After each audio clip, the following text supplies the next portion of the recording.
The explosion on the Deepwater Horizon oil platform killed 11 workers and led to the worst offshore oil spill in history.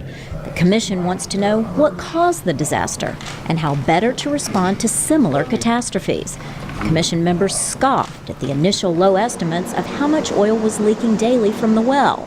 Scientists eventually put that figure at 62,000 barrels. 5,000 barrels a day was not in the right ballpark. Oceanographer Ian McDonald said remote sensing technology needs major advancements to achieve a better read on how much oil is in the water. Even in the height of the spill response, much of the extraction of the information from the satellite data was done manually.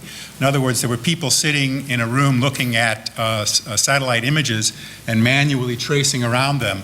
And that leads to judgment, subjectivity, fatigue, and so forth. McDonald and others say scientific early response teams should be part of future disaster relief efforts. They now estimate it could take a decade of tracing Gulf species to know the extent of the spill's damage.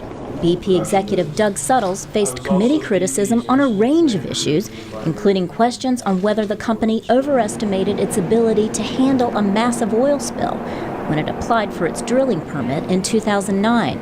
Suttles admitted the technology for handling drilling disasters is not where it should be. It was frustrating at times with the sheer scale of the effort here, and that it couldn't have even more impact than it had. I mean, we had 48,000 people deployed at the peak, just an unprecedented response.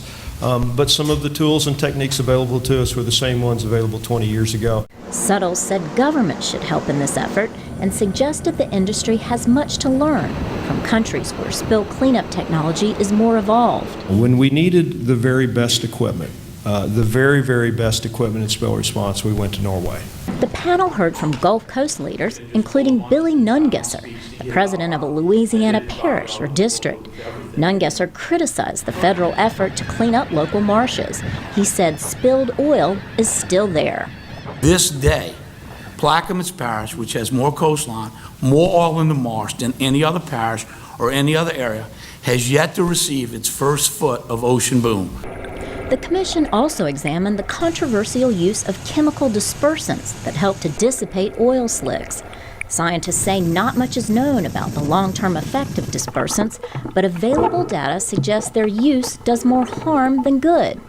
The commission is also looking at the economic impact of the spill, as well as current Gulf seafood safety.